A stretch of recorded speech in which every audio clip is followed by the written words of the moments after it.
लीजिए सुनिए, देवकीनंदन खत्री के लिखे उपन्यास चंद्रकांता के तीसरे भाग का 8वां बयान मेरी यानी समीर गोस्वामी की आवाज में। देवी सिंह उस बुढ़ी के पीछे रवाना हुए। जब तक दिन बाकी रहा, बुढ़ी चलती गई। उन्होंने भी पीछा न छोड़ा। कुछ रात गए तक वो चुड़ैल एक छोटे से पहाड़ के दर्रे में पहुंची, जिसके दोनों तरफ ऊंची ऊंची पहाड़ियां थीं। थोड़ी दूर इस दर्रे के अंदर जा वो एक खोह में घुस गई, जिसका मुंह बहुत छोटा, सिर्फ एक आदमी के जाने लायक था।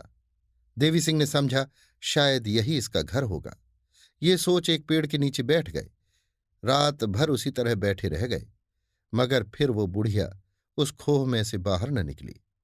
सवेरा होते ही देवी सिंह भी उसी खोह में घुसे। उस खोह के अंदर बिल्कुल अंधकार था। देवी सिंह टटोलते हुए चले जा रहे थे। अगल बगल जब हाथ फैलाते तो दीवार मालूम पड़ती, जिससे जाना जाता कि ये खोह एक सुरंग के तौर पर है। इसमें कोई कोठरी या रहने की जगह नहीं है। लगभग 2 मील गए होंगे कि सामने की तरफ चमकती हुई रोशनी नजर आई। जैसे जैसे आगे जाते थे, रोशनी बढ़ी हुई मालूम होती थी। जब पास पहुंचे तो सुरंग के बाहर निकलने का दरवाजा देखा। देवी सिंह बाहर हुए। अपने को एक छोटी सी पहाड़ी नदी के किनारे पाया। इधर उधर निगाह दौड़ा कर देखा तो चारों तरफ घना जंगल। कुछ मालूम न पड़ा कि कहाँ चले आए और लश्कर में जाने की कौन सी राह है। दिन भी पहर भर से ज्यादा हो चुका था। सोचने लगे कि उस बुढ़ी ने खूब छकाया। ना मालूम वो किस राह से निकलकर कहाँ चली गई। अब उसका पता लगाना मुश्किल है। फिर इसी सुरंग की राह से फिरना पड़ा, क्योंकि ऊपर से जंगल जंगल, लश्कर में जाने की राह मालूम नहीं। कहीं ऐसा न हो कि भूल जाए तो और भी खराबी हो। बड़ी भूल हुई कि रात ही को बुढ़ी के पीछे पीछे हम भी इस सुरंग में न घुसे। मगर ये क्या मालूम था कि इस सुरंग में दूसरी तरफ निकल जाने के लिए रास्ता है।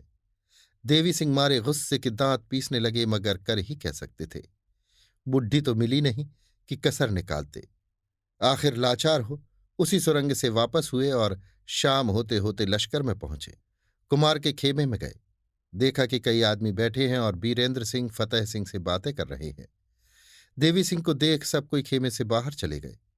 सिर्फ फतेह सिंह रह गए। कुमार ने कहा, क्यों उस बुढ़ी की खबर लाए?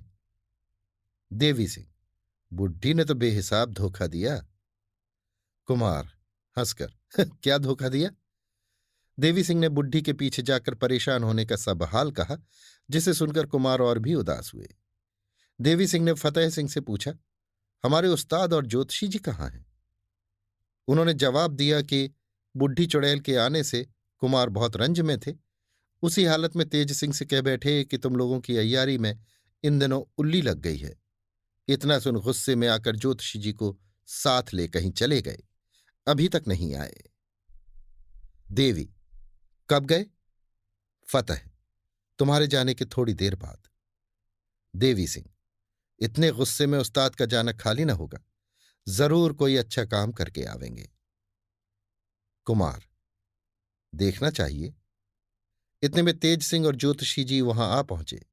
इस वक्त उनके चेहरे पर खुशी और मुस्कुराहट झलक रही थी, जिससे सब समझे कि जरूर कोई काम कराए है।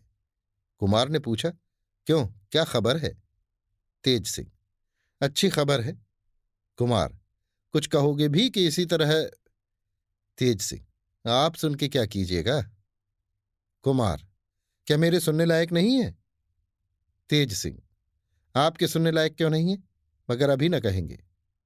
कुमार, भला कुछ तो कहो। तेज सिंह, कुछ भी नहीं। देवी सिंह, भला उस्ताद हमें भी बताओगे या नहीं? तेज सिंह, क्या तुमने उस्ताद कहकर पुकारा? इससे तुमको बता दें। देवी सिंह, झक मारोगे और बताओगे। तेज सिंह हंसकर, तुम कौन सा जस लगा आए, पहले ये तो कहो। देवी सिंह, मैं तो आपकी शागिर्दी में बट्टा लगा आया। तेज सिंह, तो बस हो चुका। ये बातें हो ही रही थीं कि चौबदार ने आकर हाथ जोड़ अर्ज किया कि महाराज शिवदत्त के दीवान आए हैं।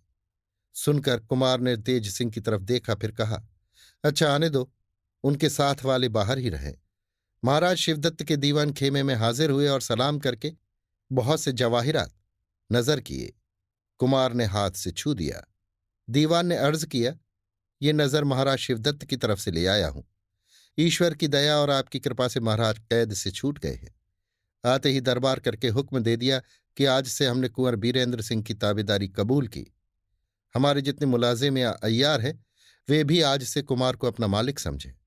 बाद इसके मुझको ये नज़र और अपने हाथ की लिखी चिट्ठी देकर हुजूर में भेजा है। इस नज़र को कबूल किया जाए। कुमार ने नज़र कबूल कर तेज सिंह के हवाले की और दीवान साहब को बैठने का इशारा किया। वे चिट्ठी देकर बैठ गए। कुछ रात जा चुकी थी।